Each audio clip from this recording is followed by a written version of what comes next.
வணக்கம். தமிழக சட்டமன்ற தேர்தல் டேட் எல்லாம் அனௌன்ஸ் பண்ணிட்டாங்க. ஏப்ரல் 23ஆம் தேதி ஒரே கட்டமா தேர்தல் நடக்கும் அப்படின்னும், மே 4ஆம் தேதி வாக்கு எண்ணிக்கை இருக்கும் அப்படின்னு சொல்லி அறிவிச்சிருக்கிறாங்க.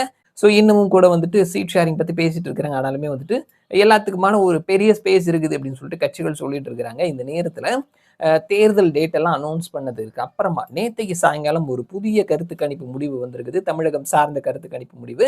மேட்ரிஸ் மற்றும் IANS அப்படின்னு சொல்லக்கூடிய நியூஸ் ஏஜென்சி இவங்க 2 பேரும் சேர்ந்து எடுத்திருக்கக்கூடிய கருத்து கணிப்பு முடிவுகள். ஸோ அந்த முடிவை தான் நம்ம இந்த வீடியோல பேச போறோம். நேத்திக்கு சாயங்காலம் வந்த புத்தம் புதிய கருத்து கணிப்பு முடிவுகள். வாக்கு சதவீதம்னு பார்த்தோம்னா திமுக 37ல இருந்து 38, அதிமுக 39ல இருந்து 40, டிவிகே 14ல இருந்து 15, மற்றவர்கள் 10ல இருந்து 12 அப்படின்னு சொல்லி இருக்கிறாங்க. இது சீட்டா கன்வெர்ட் ஆகும் பொழுது அவர்கள் ஒவ்வொரு மண்டலமா பிரிச்சிருக்கிறாங்க. வடக்கு மண்டலத்துல மொத்தமா 43 இடங்கள் இருக்குது. திமுக 22ல இருந்து 24, அதிமுக 20ல இருந்து 22, டிவிகே 0ல இருந்து 1, மற்றவர்கள் 0ல இருந்து 1. தெற்கு மண்டலத்துல 51 இடங்கள் இருக்குது. திமுக 23ல இருந்து 26, அதிமுக 27ல இருந்து 29, டிவிகே 0ல இருந்து 1, மற்றவர்கள் 0ல இருந்து 1. டெல்டா மண்டலத்தை பொறுத்த மட்டும் 40 இடங்கள் இருக்குது. திமுக 20ல இருந்து 23, அதிமுக 24ல இருந்து 27, டிவிகே 0ல இருந்து 1, மற்றவர்கள் 0ல இருந்து 1.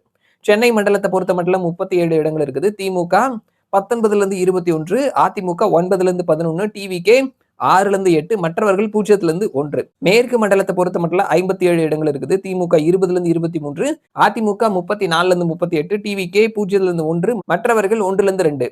ஓவராலா 234 தொகுதிகள், 118 பிளஸ் இடங்களை பிடிப்பவர்கள் வெற்றி பெறுவார்கள். மேட்ரிஸ் மற்றும் IANS இவர்களினுடைய கருத்து கணிப்பு முடிவுகள் படி பார்க்கும் பொழுது அதிமுக 114ல இருந்து 127, திமுக 104ல இருந்து 114, டிவிகே 6ல இருந்து 12, மற்றவர்கள் 1ல இருந்து 6ன்னு சொல்லி இருக்கிறாங்க.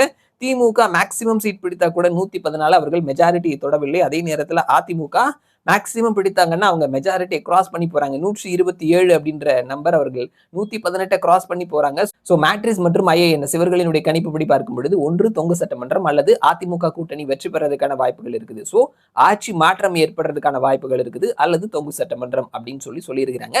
வெயிட் பண்ணி பார்க்கலாம் என்ன நடக்குது அப்படின்னு சொல்லிட்டு மறுபடியும் நான் உங்களை இன்னொரு வீடியோல சந்திக்கிறேன். அது வரைக்கும் நன்றி.